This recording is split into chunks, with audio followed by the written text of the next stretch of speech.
Boa noite, telespectadores do programa Laude Campos. Hoje eu tenho aqui dois grandes convidados para esclarecerem assuntos de muita importância para nós. Primeiro convidado ilustre, o professor Francisco Carlos Ribeiro, nossa, que eu tenho a honra de entrevistá-lo, que é um dos mestres da economia pela Pontifícia Universidade Católica de São Paulo. Um homem inteligentíssimo, um grande mestre, reconhecido mundialmente pelo seu trabalho de pesquisa e de doutorado.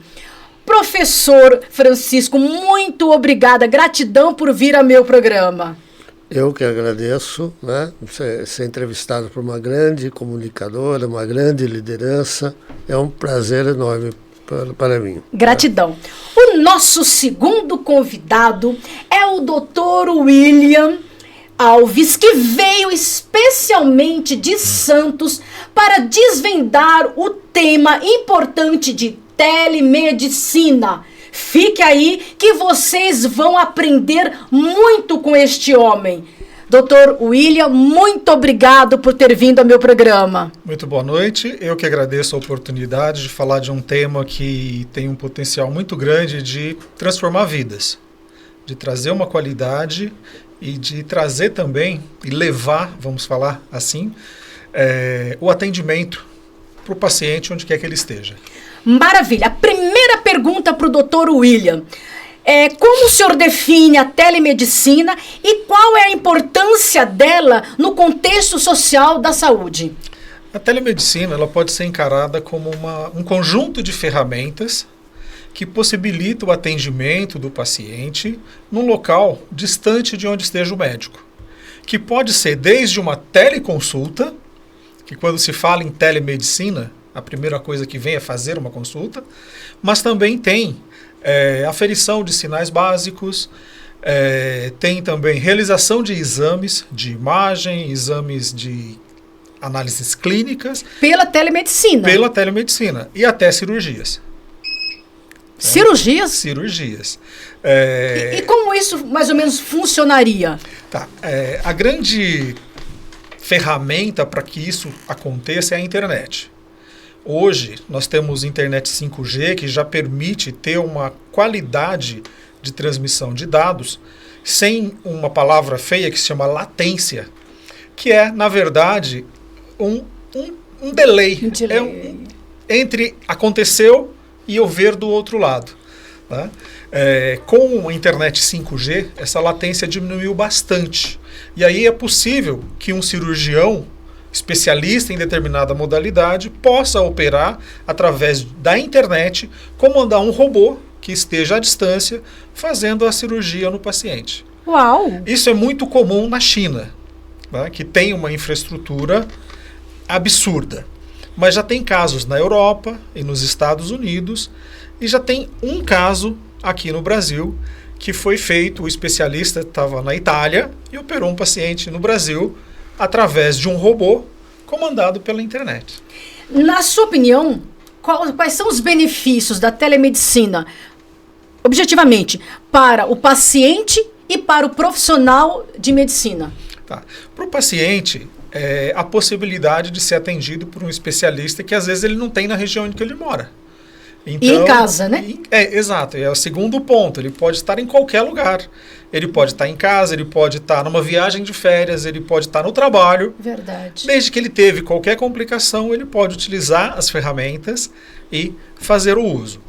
Se é um paciente da saúde pública, que ele vai lá para uma UPA, para uma UBS, que ele cai lá no protocolo de Manchester, que é a classificação das urgências por cores, e se ele cair numa cor verde e azul, o prazo de atendimento é de até 4 horas. Então, na telemedicina, ele vai ser atendido em questão de 10, 15 minutos. Então tem esse grande ganho também. Para os profissionais, o que isso representa? Eu sou um profissional autônomo, eu posso ter uma plataforma e eu posso atender clientes no mundo inteiro. Para um profissional que atende saúde pública, eu estou resguardado de possíveis exposições a contagiantes. Exemplo, pandemia da Covid. eu não preciso estar no mesmo local que o meu paciente.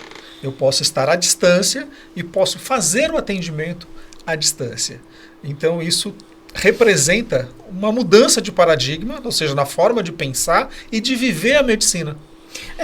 Você disse a questão de tempo, de 10, 15 minutos ser atendido, dependendo do tipo de problema, isso é fundamental, né, para o paciente não perder a vida, né? Exatamente.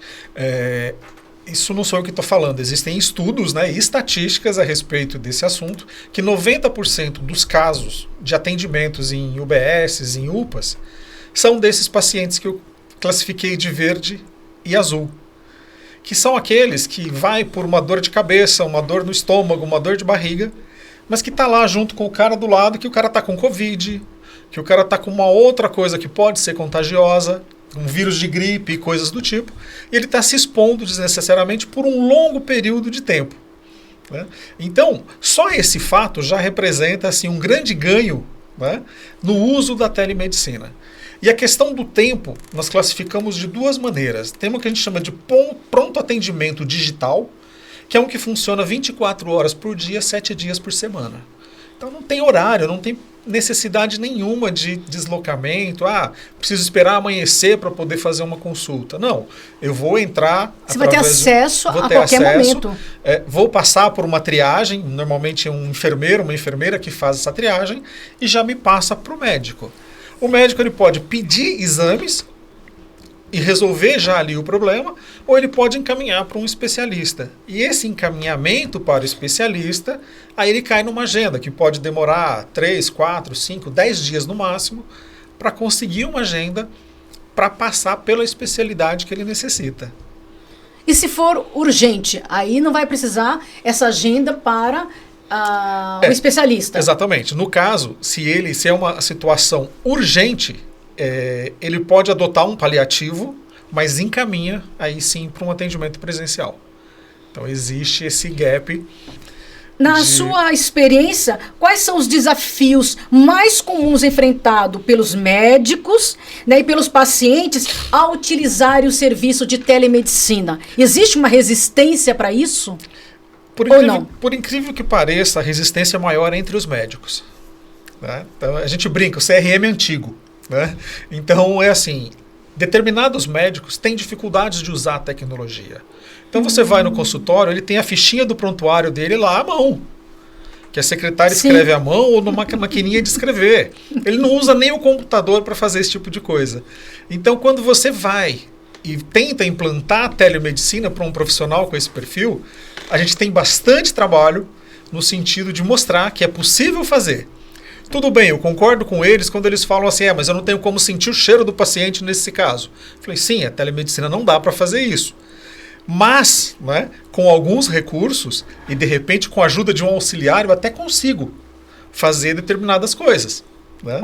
Precisa, vamos chamar assim, fazer o casamento entre as tecnologias, usar as ferramentas, né, corretas para ter realmente um atendimento muito próximo do que é a questão da consulta presencial.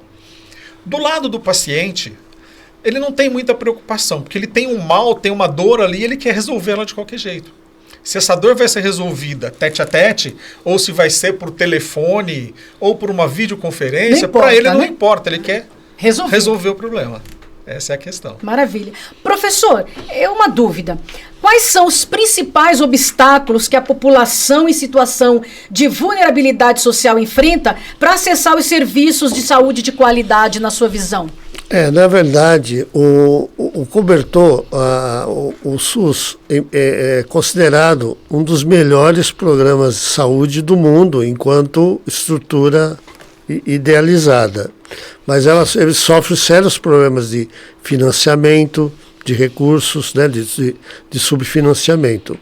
Então, o que acontece? Nós temos sempre a ideia de universalidade, ela é boa, ela é adequada, mas, do ponto de vista da operacionalidade prática, a universalidade acaba atingindo de maneira fraca todas as áreas. Então o mais correto é você trabalhar com focalização do gasto público direcionado para essas populações.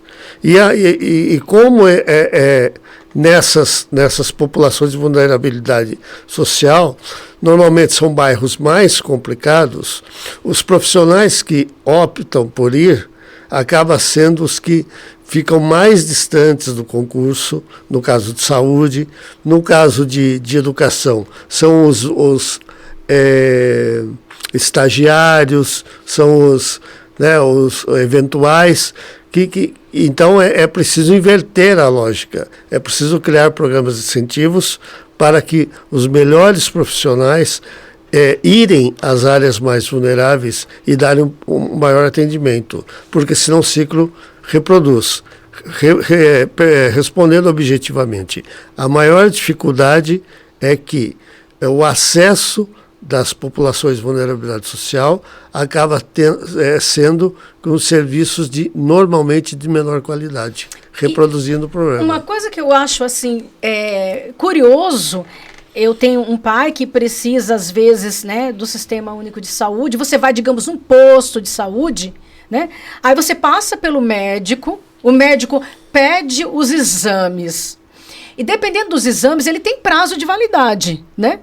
Só que quando você consegue marcar o retorno, aquele exame já não tem mais validade. E fica um círculo vicioso, estranho isso, né? Então, acho que é uma questão também administrativa, rearranjo, para que isso não acontecesse. Porque tem pessoas que faz o seu exame, leva no médico, não, vou pedir outro, que isso aqui já está desatualizado. E aí, digamos, o problema do paciente fica crescendo. O que você mesmo disse, para marcar com especialista. Tem especialista que você precisa 1 ano e meio na fila. Pessoas, às vezes, com doenças muito graves, né? Que cada dia está aumentando, esperando na fila para uma consulta. Eu acho isso, com muito respeito, desumano. E isso é uma coisa curiosa, justamente isso. O Dr. William pode até falar melhor como conhecedor da área. Entre 60% a 65%, 70% das doenças que a população acessa ao sistema de saúde são doenças crônicas. E a UBS é a porta de entrada do sistema. Então, o ideal é que nessas unidades nós tenhamos médicos experientes para fazer a devida triagem, porque você sobrecarrega, porque quando o médico ali na porta de entrada é inexperiente, tá?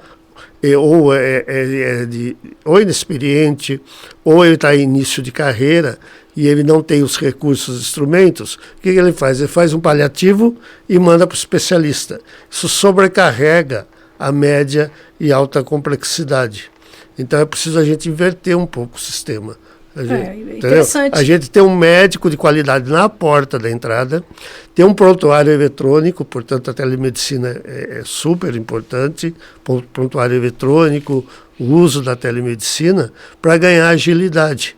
E aí desafogar, até o próprio uso de inteligência artificial, desafogar a média e alta complexidade, para evitar esse tipo de fila. Maravilha.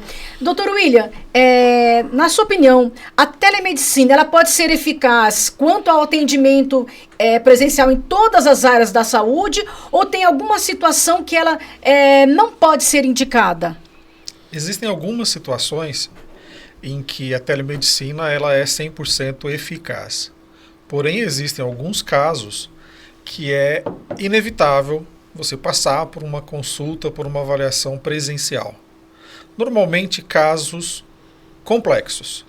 Se a gente está falando de um pronto atendimento, de uma média complexidade ou de um caso crônico, a telemedicina vai conseguir desafogar o problema. Né? Exatamente. Para esses casos de alta complexidade, realmente não é possível. Mas existe o uso da telemedicina onde um médico não tão experiente, ele pode usar a telemedicina para fazer uma sessão com um especialista naquele assunto, para ele tirar as dúvidas, para ele se aconselhar, para tratar o caso dele. Entendi. Só uma coisa, o senhor tem estatisticamente uma média de quanto de o bolo maior, vamos dizer assim, de necessidade, né, de um acesso à saúde e os casos que são mais graves? Existe um estudo? Existe já um estudo baseado não só na utilização, mas também em casos assim que foram balizados na estatística de atendimento realmente em campo. 90% dos casos telemedicina consegue então, atuar. Resolveu o problema? Porque assim, o específico, né, é tão pequeno que não vai ter uma sobrecarga. A sobrecarga maior é realmente... Isso. A ideia é que não exista essa sobrecarga. Por isso, assim, existem alguns governos estaduais, como é o caso de São Paulo, que está fazendo estudos iniciais para fazer um programa de telemedicina que vai revolucionar. Uau. Por quê? São Paulo tem 500 mil pacientes aguardando na fila. 500 mil? 500 mil. 500 mil pacientes aguardando na fila para uma consulta de especialidade. Muitas vezes, o vereador, o prefeito, ele pede para um deputado uma verba para a saúde. O deputado vai lá e faz uma emenda parlamentar e direciona. Só que muitas vezes essa verba não chega na saúde. Ela vai para o transporte, porque precisa levar o paciente, então ela vai no seguro, no combustível, no pedágio. Ela vai para outras áreas e não para realmente trazer o especialista para resolver o problema. E São Paulo quer acabar com isso. Então, ele está trazendo o comando e ele vai ser um centralizador disso. Não que ele vai tirar o papel do SUS, não, pelo contrário. Ele quer desafogar o SUS. Né? E eu faço parte do grupo que está pensando isso, né? Que maravilha. Estruturando isso para que isso possa ser implementado. Isso é uma realidade. É realidade, talvez agora no segundo semestre. Né? A gente já comece Vamos torcer a fazer, por isso, hein? Talvez no segundo semestre a gente já comece a fazer um piloto. Né? Porque a gente tem que primeiro, no papel tudo é maravilhoso, tudo funciona. Sim. Mas aí tem que levar para implementar, tem que colher a experiência da população que está sendo atendida, né? Porque vai ser realmente um projeto revolucionário. E Parabéns. São Paulo está realmente tomando a rédea e vai aplicar um recurso onde precisa, que é atender o paciente. Prefeito Manga, o senhor que é um homem inovador, de grandes ideias, olha aí, conversar com esse homem aí e implantar isso em Sorocaba. Sorocaba tem que ser a melhor do Brasil. Em saúde também. Conto com o seu apoio. Professor, na sua opinião, como o Sistema Único de Saúde tem lidado com as desigualdades no acesso à saúde para a população em risco social? Então, eu acho que, eu particularmente, essa opinião minha, eu acho ainda que tem lidado de maneira bastante deficiente, né? Porque nós temos poucas equipes de saúde da família que atuam na área preventiva. E é uma área que deveria ser priorizada, justamente isso. A integração entre áreas, a saúde da família, unidade básica de saúde, esta integração permitiria maiores eficiência, efetividade e mesmo eficácia nos sistemas de saúde. A gente vê prefeituras, por exemplo, como Sorocaba, é o exemplo, quando eu fui conselheiro, que não tem por hábito trabalhar a focalização de gasto público. Né? Então, o que acontece? Eles distribuem, né? Eles distribuem conforme a demanda, ok, mas não há uma correlação de estudos específicos para dizer o seguinte, olha, vamos criar uma estruturação, porque estas áreas de vulnerabilidade social está mais acentuada. E isso nós temos no IPVS, Índice Paulista de Vulnerabilidade Social, que qualquer município do estado de São Paulo, nós somos privilegiados nisso, né, tem o mapeamento da vulnerabilidade social no território. Então é possível trabalhar isto. Tá? Agora, e eu tenho feito pesquisa aí em alguns municípios da região metropolitana de Sorocaba, realmente não é hábito utilizar, né, o mapa da vulnerabilidade social para desenho de políticas públicas. Hoje, até pela situação do país, eu estou falando política, econômica, muitas pessoas estão com problemas de depressão, né? Na sua opinião, quais medidas poderiam ser tomadas para melhorar o atendimento médico, psicológico dessas pessoas em vulnerabilidade, né? Porque muitas pessoas que têm um problema já num nível um pouquinho mais agravado têm dificuldade de encontrar um especialista. Como que poderia melhorar esse acesso para essas pessoas que hoje nós temos um índice muito grande de pessoas com problemas de depressão? Eu não sou especialista nesse assunto, mas a integração de dados é fundamental. Nós temos vários sistemas, vários programas, tá? Mas não temos integração de dados. Vou dar um exemplo concreto de uma pesquisa que eu acabei de finalizar e obrigatoriamente vai ter que ser continuada, tá? Porque é o seguinte, eu parti do princípio que eu queria correlacionar as escolas, né, de 3 municípios, São Roque, como experiência piloto, Tapiraí e Alambari, tá? Com o território, com a distribuição do território das populações de vulnerabilidade. E aí eu descubro que para Tapiraí e Alambari, pela própria dimensão da cidade, todas as populações, os mais e menos vulneráveis, estão concentrados em poucas escolas. Então eu não consigo filtrar. E aí eu falo, bom, então quantos alunos são de vulnerabilidade social, quantos não são, quantos estão? Nós não temos esses dados. Então integração de dados, tá? E no qual a telemedicina, a integração de dados, informatização de dados, são importantes. Um exemplo prático também aqui, quando houve o sorteio de casas do Carandá, uma fração dessas casas foi direcionada para populações de vulnerabilidade social, né, seguindo o decreto federal, belezinha. E aí eu perguntei a técnica da época, que era a Bianca, falei, Bianca, como é que você conduz isto, né? Aí ela me disse, eu tenho uma planilha Excel aqui que eu faço os cruzamentos dos programas. Eu falei, mas não tem uma unificação? Naquele momento eu falo, não. Isso evoluiu para o CAD único. Hoje nós temos o CAD único, mas ainda nós temos muita dificuldade de integração de políticas públicas. Tá? Eu fui conselheiro de vários conselhos em Sorocaba. Dentro da própria prefeitura, tem secretaria que não sabe o que a outra secretaria está fazendo e reproduzem às vezes, os mesmos programas. Então nós precisamos integrar as políticas públicas. Perfeito. Doutor William, no seu caso, como que a telemedicina pode ajudar no gerenciamento de doenças crônicas, como, por exemplo, a diabetes e a hipertensão? Uma muito boa pergunta. A telemedicina, no geral, ela pega um gancho naquilo que a gente chama de vestíveis. Os vestíveis podem ser um relógio, um smartwatch, pode ser uma pulseira, pode ser um anel. Vestíveis. Vestíveis, né?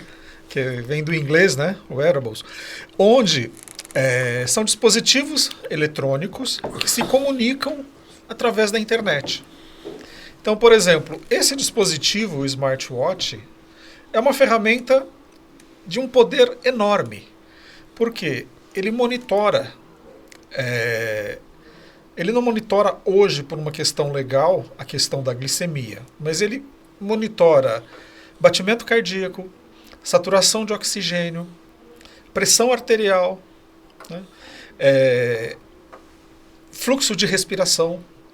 Se a pessoa está dormindo, se ele está com apneia ou não, se ele ronca ou não.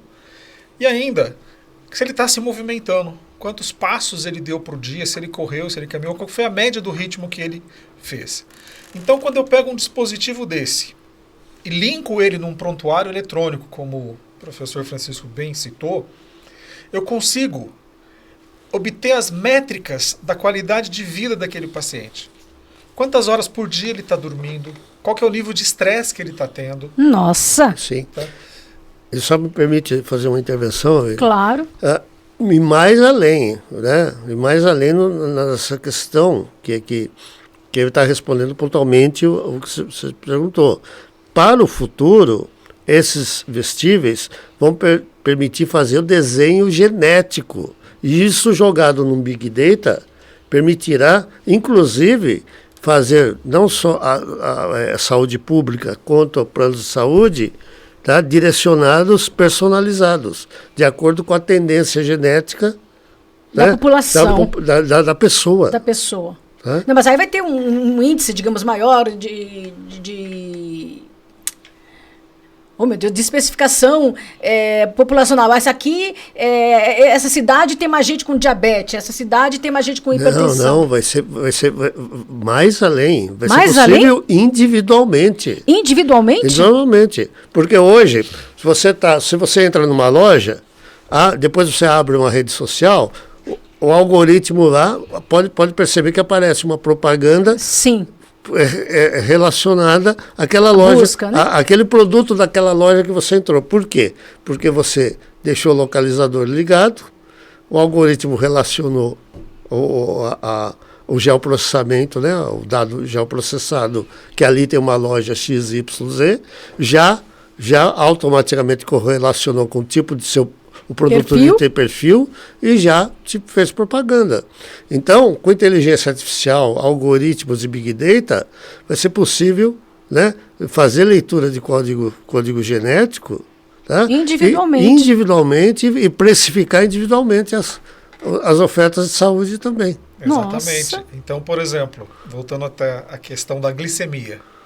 Se eu monitoro o sono desse paciente e vejo que ele dorme mal, eu sei que aqui está um indicador de que a glicemia dele vai ser alterada pelo pouco sono ou pela má qualidade do sono. Se ele tem um nível de estresse elevado, isso também vai implicar diretamente no índice de glicemia dele. Tá? Aliado com outras informações, hábitos alimentares e práticas, que a gente chama de vida pregressa, né? Que são aqueles casos que teve na família, ou aquilo que ele vive mesmo no trabalho, no dia a dia, socialmente, na família, religião e tudo, eu consigo identificar a origem dos problemas. E quando a gente joga isso no Big Data, eu consigo ter uma visão macro e começo a fazer planejamento. Então, como gestor de saúde, eu consigo identificar qual é a origem dos problemas. Porque, às vezes, eu não vou tratar a causa, eu vou tratar a origem, que é muito mais fácil. É mais barato. A telemedicina pode reduzir, então, é um caminho também para reduzir o investimento público na saúde, uma vez que você vai ter um maior direcionamento do que vai ser atendido, da forma que vai ser atendido, menos deslocamento do médico, porque você pode ser atendido em casa, e o médico pode também te atender da casa dele. Então, pode haver uma economia do investimento público na saúde com o avanço da tecnologia da telemedicina? Exatamente. Esse é um dos grandes benefícios que a tecnologia traz.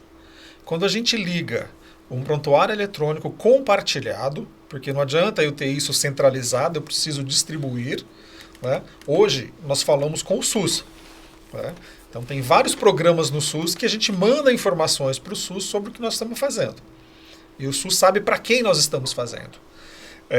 Quando eu tenho todas essas informações e eu consigo diminuir o tempo, diminuir o prazo, diminuir a condição do transporte e tudo mais, eu estou diminuindo o custo. Então eu tenho condições de baixar em 30% e 40% a despesa de atendimento de saúde, implantando um bom programa de telemedicina. Qual que é um bom programa? Eu preciso ter lá na unidade básica de saúde uma estação de telemedicina, ou várias. Cada equipe da saúde da família que eu tenho tem que estar equipada com os mesmos dispositivos que existem lá na unidade básica para que ela faça o atendimento em loco. E mesmo levando tudo isso lá na outra ponta, eu consigo diminuir o valor. e eu consigo um outro benefício. A gente está trabalhando isso agora, mas todas as vezes que uma cidade pequena tem que encher um ônibus de paciente e mandar para um grande centro, além do custo que está ali envolvido na transferência, no problema do paciente acordar às 5 horas da manhã e voltar em casa às 9 da noite, às vezes, Sim. e passar o dia todo Risco, fora, né? risco de exposição. Ou de um acidente. Exato. Muitas vezes a pessoa em exposição, né, ela não tem dinheiro para comprar comida. Sim. E ela tem que ir lá porque ela precisa da consulta. E às vezes só para pegar uma receita. Né? Aliado a isso, existe um outro custo, que é o custo ambiental. Eu tenho um veículo, que normalmente é um veículo a diesel, que está jogando contaminante para a atmosfera. E quando eu consigo reduzir isso e consigo quantificar isso, eu consigo fazer isso virar crédito de carbono. Então Nossa, eu consigo um verdade. benefício adicional, Sim. né, para esse processo todo. Então é assim, não é que eu só vejo flores. Né? Mas tudo eu tem consigo, desafio, né? Tudo tem desafio. Tudo. Né? Tudo tem desafio. Pela Mas, lei assim, da bipolaridade, né? Mas assim, os benefícios são maiores do que os desafios. Né? Então é assim, com uma pequena ação, você consegue trazer um impacto positivo na vida de muita gente. Isso é muito bacana. Uma curiosidade, o que o motivou a entrar na área da telemedicina? Eu sempre fui de tecnologia e sempre fui dessa questão de, eu preciso fazer telecomando, eu preciso controlar coisas à distância. E uma vez eu participei de uma ideia inicial, que era controlar dispositivos mecânicos à distância dentro de uma indústria. Então surgiu um negócio legal. Passou-se o tempo, a gente migrou isso para a indústria de condomínios. E aí surgiram, né, as portarias remotas. Até 2020. 2020 eu tive Covid.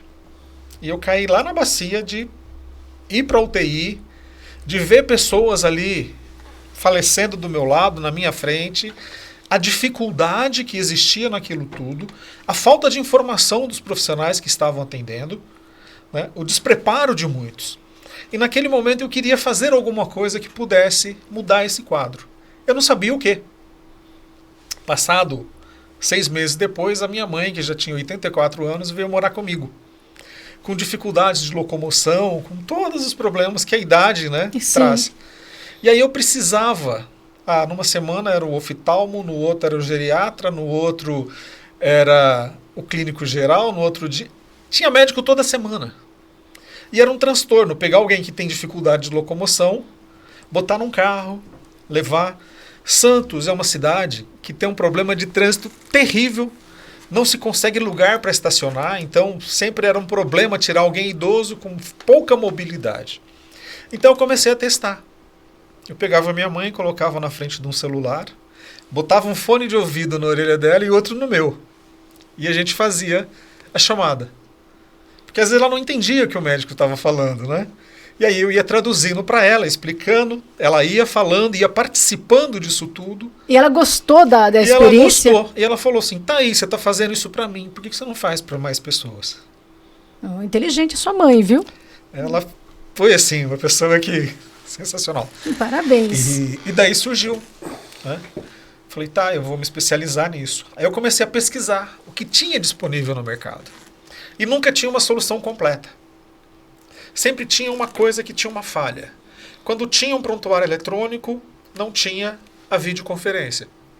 Quando tinha tudo isso, não tinha a segurança. Então, o meu investimento foi em construir um produto que tem um portal do paciente, que tem um portal para o profissional médico, que tem a videoconferência embutida, com qualidade, que é o mesmo material que as empresas grandes e multinacionais utilizam para fazer reuniões intercontinentais, às vezes, né? E colocando tudo nisso uma camada de segurança, que é um servidor seguro, usando criptografia desses dados, e garantindo que as informações do paciente só vão estar disponíveis para quem precisa da informação. Então, por exemplo, É bacana. se eu vou, por exemplo, numa unidade que tem lá um sistema nosso, eu vou marcar uma consulta, a atendente vai ter acesso somente aos meus dados cadastrais. Meu CAD único de saúde, né, o CNIS lá, na CNIS, meu endereço, meu telefone, porque ela vai confirmar esses dados, mais nada. Para o profissional de saúde, ele vai ter dados para fazer o quê? A minha anamnese. Sim. Então ele vai, vida pregressa, o que você come, que remédio que você toma, quanto tempo que você está com esse sintoma, alguém na tua família tem algum problema, aquelas perguntas tradicionais. Sim. Acabou. Já o médico, ele tem amplo aspecto. E quando a gente traz isso para um Big Data, eu tenho o resultado dos fenômenos que aconteceram, mas eu não tenho quem é que está com aquele problema. Então, sabe aquela história? Eu falo milagre, mas não conto o nome do santo? Sim, sim. É a mesma história. Eu falo que o problema existe, mas eu não falo quem tem o problema. Então, eu não estou expondo ninguém. Tá? Bacana. Então, esse é, talvez, assim, o grande diferencial que nós temos. Na sua opinião, quais são as principais barreiras regulatórias que a telemedicina enfrenta atualmente? Antigamente, era proibido, não era regulamentado. Com o advento da Covid-19, o Conselho Federal de Medicina baixou uma resolução que, em conjunto com uma lei federal, 13.418 de 2019, se não me engano, fala a memória, Covid não me deixa muita coisa, estabeleceu a prática da telemedicina. Então...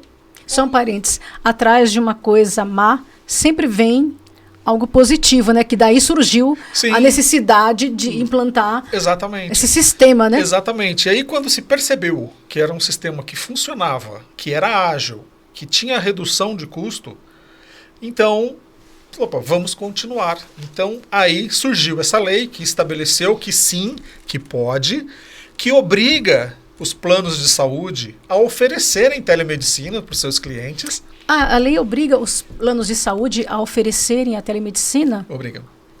Hoje já estão Existe ofertados. resistência da pessoa que tem plano de saúde em usar a telemedicina ou hoje já existe mais uma flexibilidade dos usuários? É assim, se a gente pensar na geração millennials, né, que são os de 2000 para cá, é muito fácil isso, é muito tranquilo. Mas, por exemplo, minha mãe era de 1940. O que ela precisou? Ela precisou de um tradutor. Então tinha um intérprete ali. Se eu consigo colocar alguém da família, um filho, um neto, que possa fazer esse papel que eu fiz lá atrás com a minha mãe, acabou o problema. Né? Porque a grande resistência, principalmente dos mais antigos, é a tecnologia. É a tecnologia, é o contato. Mas hoje, qualquer pessoa que tem um perfil no Facebook, no Instagram, que entra, que acessa um banco digital, ou que entra no YouTube para ver um vídeo, alguma coisa, consegue utilizar. Então, isso está muito, assim, relacionado com essa questão de hábito das pessoas. Você acha que daqui uns 20 anos, que aí uma nova geração, isso já está resolvido? Sim, com certeza. Eu acho que não vai até nisso, eu acho que até em menos tempo. Acredito até que vai inverter. As pessoas vão querer mais. Mas, doutor, mas não posso fazer telemedicina? Não, seu caso é mais grave. Tem certeza, doutor? Vai ter gente que vai insistir. Exatamente. Né? Pega um exemplo num grande centro. Pegar como base São Paulo. Qualquer lugar que você vai em São Paulo, você perde 2 horas. 2 horas. Então, esse é um ponto também que tem que entrar nessa lista de variáveis que a gente coloca a favor, né, da disseminação da tecnologia. Então, quando a gente tem uma coisa que é boa, que é fácil de usar e que vai me poupar o tempo de deslocamento, às vezes a despesa com esse deslocamento, quebrou qualquer barreira que eu pudesse ter. Né? E eu acredito sim que com o passar dos tempos, esse público cada vez mais vai exigir. Eu vejo isso pela minha enteada, que tem 23 anos. Ela faz tudo pelo aplicativo. Tem que ir no supermercado. O supermercado é na esquina de casa. Ela vai andar 80 metros. Ela pede no aplicativo para entregar em casa. Então, tudo que ela faz, consumir informação, consumir lazer, cultura, pedir medicamento, pedir alimentação, tudo é feito pelo aplicativo. E por que não o atendimento médico? Professor, na sua opinião, o senhor que estuda muito a parte econômica, toda essa dificuldade que nós que a gente vem tendo com relação à saúde, além da falta de aplicabilidade correta dos recursos financeiros, tem essa questão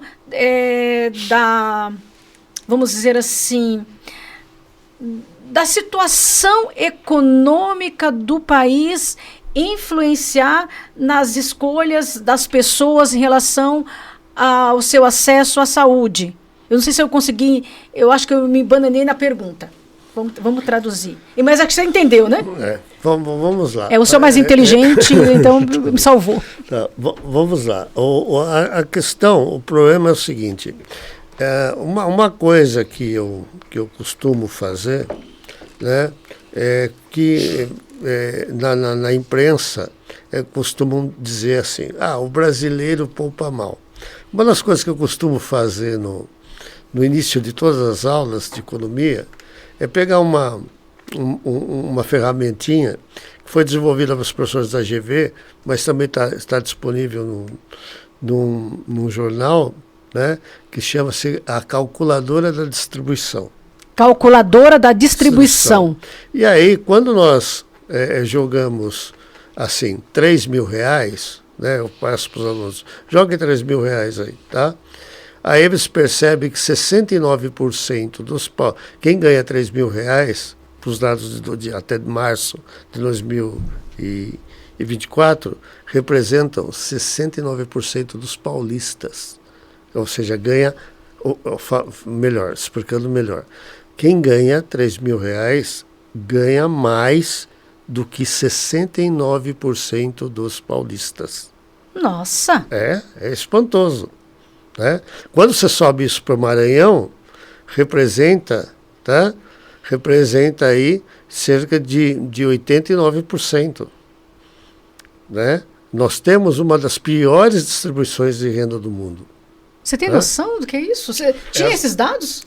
Não com essa precisão, mas é assustador. É assustador. Então, o que acontece? Então, quando falam assim, mas o brasileiro poupa mal, com esse grau da população ganhando essa faixa de renda, o poupador dessa faixa de renda é um herói. Entendeu? Porque para ele poupar, ele tem que tirar de coisas muito básicas, né?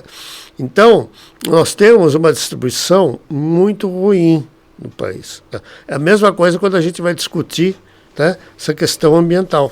Quando se fala em questão ambiental, é só fazer. Aqui na Prefeitura de Sorocaba, a Secretaria de Meio Ambiente promovia, né, eu acho que ainda promove, a feira orgânica. E aí ela fez uma pesquisa dos frequentadores da feira orgânica. E aí se percebeu que a maioria dos frequentadores era da faixa de renda A e B. Foi natural. Por quê? Daí eu também falo para os alunos isso dessa questão ambiental. As pessoas preferem produtos ambientalmente corretos, ok, beleza, eles são educados para isso está mesmo consciente, mas ao mesmo preço. Porque se der diferença de preço, eu falo assim, é ambientalmente correto, mas R$1 para uma faixa de renda baixa faz toda a diferença. Faz toda a diferença. Faz toda a diferença. Então assim, sendo objetivo ao que você perguntou. Tá? Óbvio que eles queriam ter acesso aos melhores remédios, aos melhores tratamentos, tá? Mas às vezes, tá? A falta de renda leva a deixar de comprar um remédio, tá?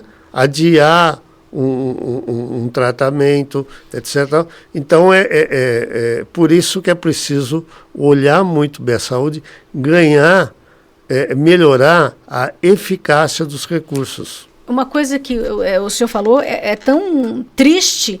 Eu ouvi casos de pacientes, porque eu tive a oportunidade de estar em vários hospitais acompanhando pessoas, né? E vi pacientes que estavam fazendo tratamento de quimioterapia, que não tinham dinheiro para comer, tomavam a quimio naquele grau destrutivo, pegavam o ônibus e iam para casa.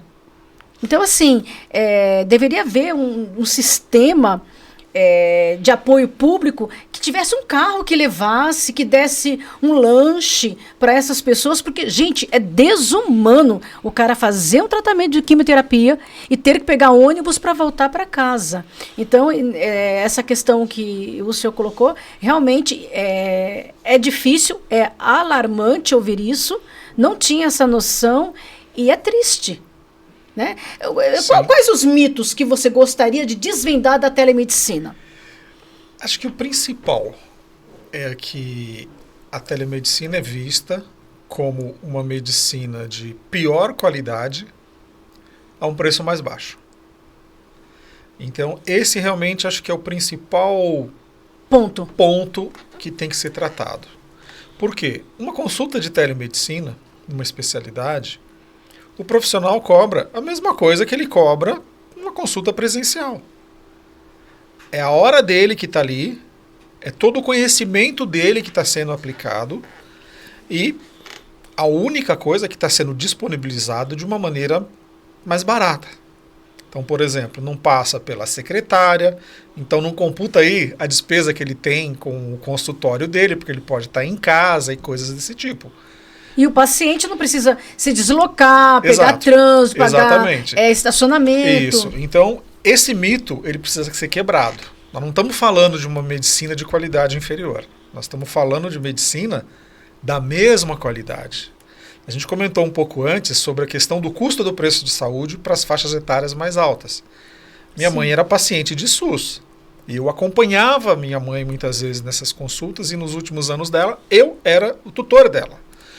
E eu presenciava. As consultas de telemedicina, elas tinham um grau de atenção ao paciente maior do que ela tinha no consultório.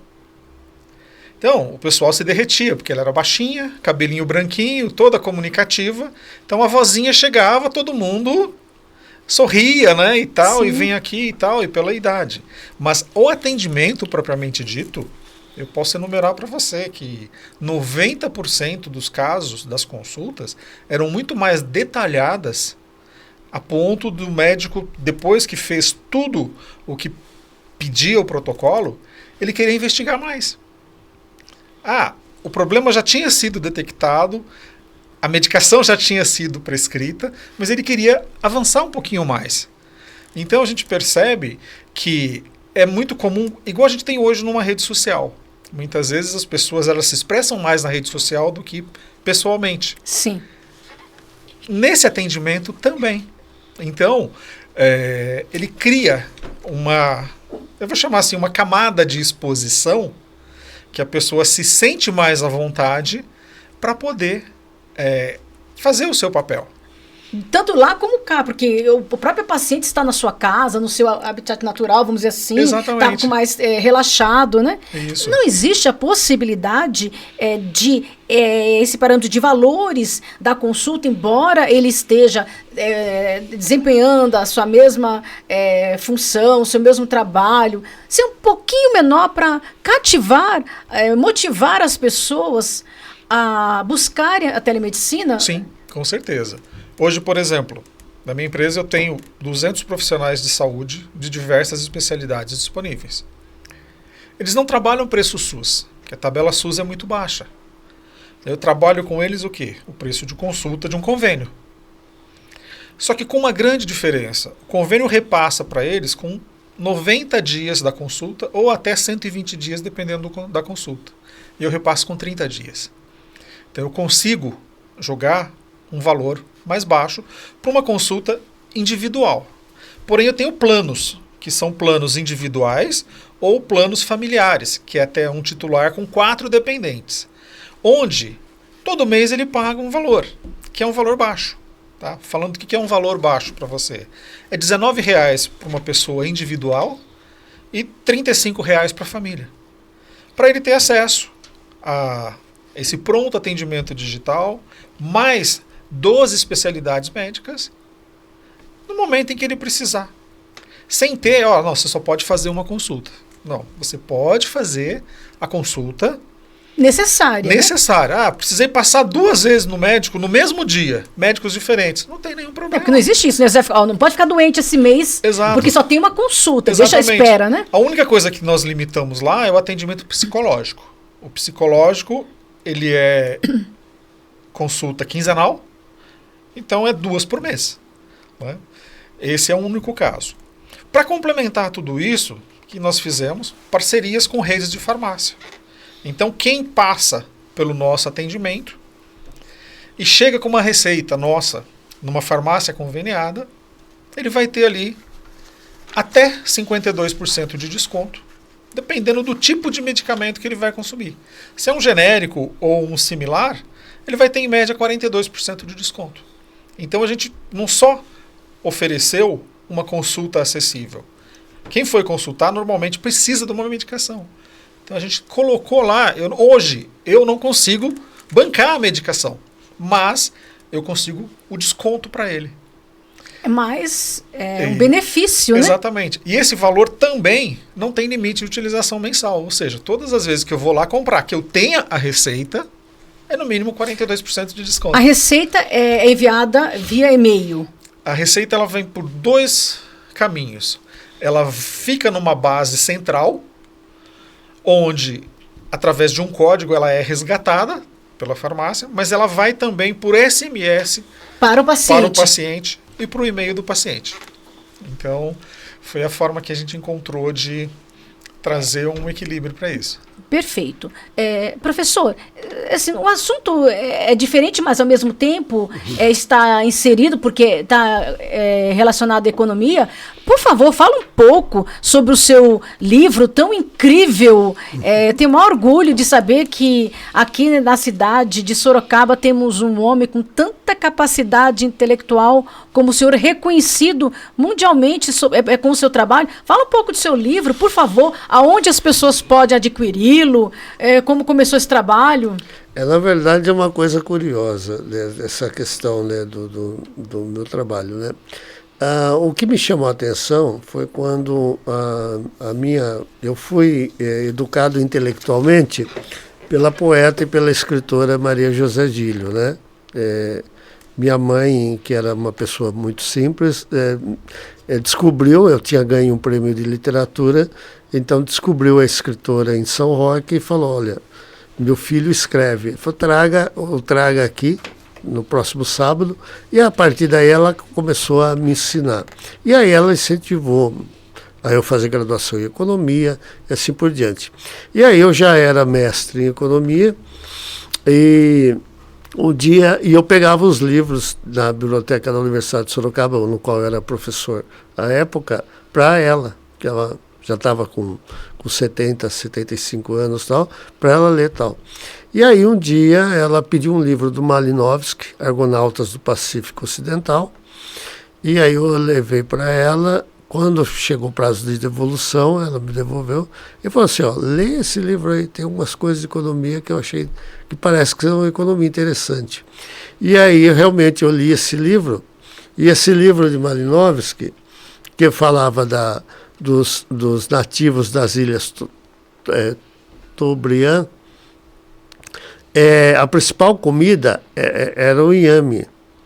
E aí o Malinowski conviveu com eles, a fazer sua pesquisa antropológica e tal, e aí cada clã na tribo tinha silos de inhame, e cada silo de inhame tinha espaço de madeira entre as tábuas. E aí o Malinowski, na sua investigação, né, perguntou aos tribais, esse espaço no inhame é para que a comida dure mais, né, para que ventile, não estrague.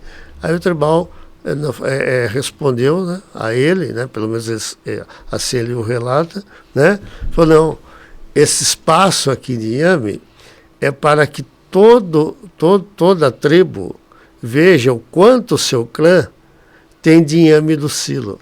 Quanto mais inhame no silo, mais prestígio você tem na comunidade. E aquela tribo não poderia ser chamada de capitalista, não poderia ser chamada de socialista, né? Eu falei, então essa questão de ostentação antecede, então, o sistema, qual é o sistema econômico. Deve ter alguma coisa do ser humano que define o porquê as pessoas ostentam. E a partir daí, eu fui pesquisando, e aí demorei um tempo, e aí eu encontrei na psicanálise, em Melanie Klein e Margaret Mahler, um princípio que se chama princípio da onipotência infantil. Princípio da onipotência infantil. Infantil, né? Que ajuda a fazer porque todos nós somos narcisistas. Nós não somos patológicos, né? Você tem os casos patológicos. Mas se temos autoestima, é porque somos narcisistas. Sim. Tá? E aí, então, o princípio da onipotência infantil é quando nós choramos e tal, e somos prontamente atendidos pela mãe. Né? Então, essa sensação de estar, entre aspas, o mundo a seu dispor... Dominando, né? Isso é uma sensação muito agradável, que aí os psicanalistas vão falar, olha, o ser humano vai buscar sentir isto ao resto da vida. Né? E aí eles falam também, né? Quanto mais traumático é a experiência de separação, ou seja, ele vai criando essa ilusão de onipotência, só que uma hora a criança chora tal, e a mãe não está imediatamente disponível. Aí ela se percebe um ser separado. Isso se chama trauma da separação. Né? Os psicanalistas chamam assim. E aí isso é muito traumático. E dependendo do tamanho do trauma, vai necessitar investimento narcisista. Ou seja, a pessoa vai se tornar até narcisista patológico em função disso. Né? E aí tem toda uma literatura. Tal. E aí eu falei, bom, então, para explicar a ostentação, eu acho que eu acho que é um bom caminho. Aí eu estudei os autores e tal. Bom, aí eu encontrei, né, eu achei que era uma ferramenta explicativa boa, mas isso depende da cultura também, o que a gente vai escolher para ostentar. Então aí eu relacionei cultura e materialismo histórico. Então, se depende da cultura, então depende também, então eu tenho que ter uma ferramenta para medir. Onde está à venda o seu livro? Na Amazon. Na Amazon. E o que mais? Quer deixar o seu contato? É porque eu não tenho mais. Foi Instagram? uma edição muito limitada. Pode ser, tá? Qual que é o Instagram? Eu não me lembro. Mas, é mais fácil procurar pelo meu nome, Francisco Carlos Ribeiro. Tá? Procurar Francisco Carlos Ribeiro no Instagram. E no Facebook. E no Facebook. Vocês vão ter a oportunidade de aprender muito com esse grande homem. Dr. William, para a gente finalizar, os dois querem dar as suas considerações finais, o senhor deixar o seu contato, porque eu acho que é importante também os médicos procurarem para fazer essa parceria e ajudarem nesse processo de expansão do acesso à saúde à população carente. Por favor, fique à vontade. Ok. Vocês podem procurar no Google ou através aí do navegador de internet o endereço sejaagilebenefícios.com. Seja Agile benefícios.com.br. Tá. Depois eu coloco. Né? Tá. Ali nós temos uma explicação muito simples e objetiva do que nós fazemos, o que nós oferecemos. Também, através do @agilebenefícios, vai encontrar material nosso tanto no Facebook quanto no Instagram. E qualquer mensagem que chegue lá vai chegar até a gente. Né? E está disponível para interessados de maneira geral, população, para a população, para o poder público, para a comunidade médica, para a comunidade prestadora de serviço e fornecedora de medicamentos e de produtos de saúde de maneira geral. Os equipamentos, que queiram se credenciar. Não, por exemplo, uma farmácia. Uma farmácia. Que queira se credenciar para poder fazer parte, né, do grupo de fornecedores. Hoje nós temos por volta de 6.500 empresas cadastradas. Não só da saúde, né? São de diversos segmentos, tem pet shop, tem uma série de coisas. E então a gente está criando um ecossistema para isso. Eu vou fazer um jabá agora, que é um diferencial do nosso plano. Nós utilizamos, para alguns casos, um óculos de realidade aumentada. Para aqueles casos, por exemplo, assim, um dermato, um otorrino, que às vezes precisa olhar a garganta do paciente, precisa olhar o ouvido, mas pela câmera não tem jeito, vai enfiar a orelha na câmera, não tem jeito. Então, esse óculos, desde que a gente tenha um auxiliar, ele tem áudio, ele tem comunicação com a internet, e o médico, ele está vendo através de uma câmera em 4K tudo aquilo onde aquele óculos está olhando. Então ele pode, por exemplo, pedir para alguém pegar lá uma pazinha e tal e baixar a língua para ver a garganta, ou vem cá, abaixa a orelha aqui que eu quero dar uma olhada. Dermatologista, pô, deixa eu ver direito essa mancha que você tem, essa pintinha aqui, né? Esse é um diferencial que a nossa plataforma tem nessa linha de inovação. Perfeito, ficou a dica. Eu quero agradecer imensamente a presença dos dois, dizer que o podcast Laude Campus está sempre de portas abertas para vocês. Vamos fazer mais novos encontros para irmos, né, atualizando a população. Muito obrigada, que Deus abençoe a vida de vocês. E agora nós vamos encerrar, né, o nosso programa e dizer que nós estamos aqui semana que vem com mais novidade. Um abraço para todos. Obrigada.